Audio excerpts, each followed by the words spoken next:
Hello everybody, Bill here again. Just wanted to put out another video here and kind of remind everybody, especially the much older Christian who's been around a long time, of something I find very humorous and something that we really don't need to waste our time on putting up websites on this particular subject matter. And you can probably tell by the title of this video, who is the Antichrist? Well, I'm speaking strictly from my personal observation of books on the shelves.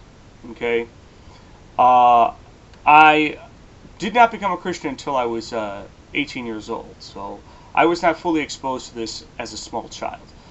But the thing is that as books wind up in used bookstores and resale shops, I see these books and I just have to chuckle and laugh. And again, I'm speaking mostly to the new Christians now, and to remind the older Christians of something. Do you know that every president since Gerald Ford has been the Antichrist? Or so people claim. And I just find that so hilarious. First, that I know of, Gerald Ford. Now, some will say, well, it's been an Antichrist ever since Kennedy. Well, I personally have not seen these books. I'm not saying it's not true or these things weren't published then, but I am just simply speaking of the things I have seen on the shelves and have read, and I just find absolutely hilarious. Like I said, Gerald Ford was the first person that I have seen, or the first president that I have seen, and you know, he was the president who cleaned up the mess from Nixon, and he was going to take over and take power and then go from there. Well, it didn't happen. He didn't become the Antichrist. Then Carter came in, and then of course he was, you know, the Christian who made the peace accord, the Camp David peace accord with Israel and Egypt, and oh yes, most assuredly he was the Antichrist. He lost the election, out the door. He doesn't really enter the scene for a couple of years. He does now, but I mean, he's just too old. Okay, then it was Ronald Reagan.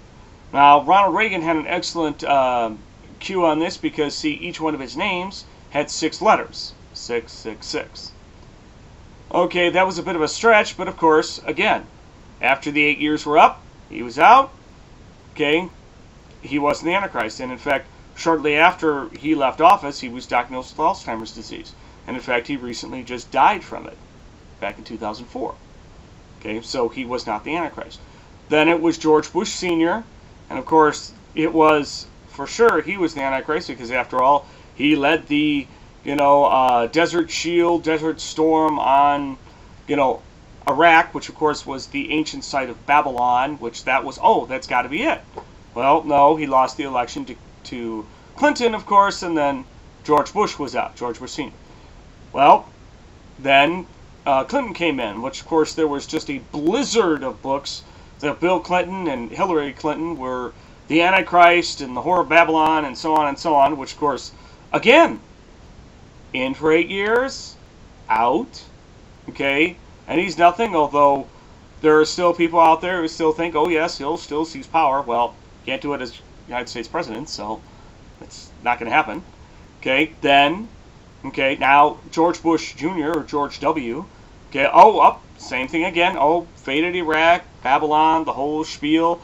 And in fact, I did a kind of a funny thing back in 2006. I actually saved 3 websites of George Bush being the Antichrist. All 3 were gone on January 15th. Gee, I wonder why. On January 20th, what happened? Barack Obama became the president.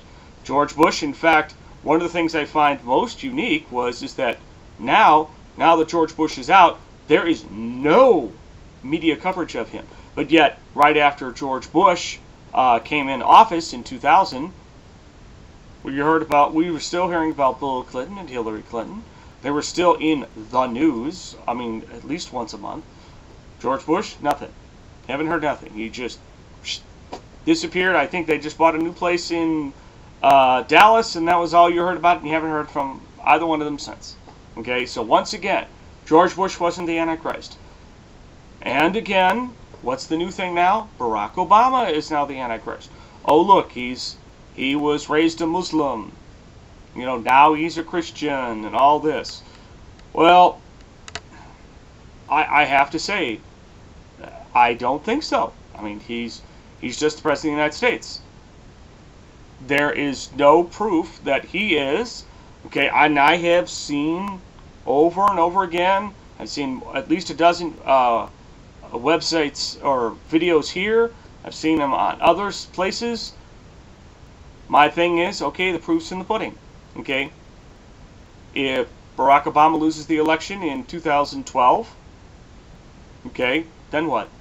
Who's next? Okay, if he leaves office in 2016, okay, the next round, okay, either by 2012 or 2016, he'll be out of the office. Okay, so my thing is, we won't really know who the Antichrist is until it is too late anyway. So, to me, don't worry about it. You know, it's just ridiculous. It adds the line, and I'm sure the next president after Barack Obama, he too will be called the Antichrist.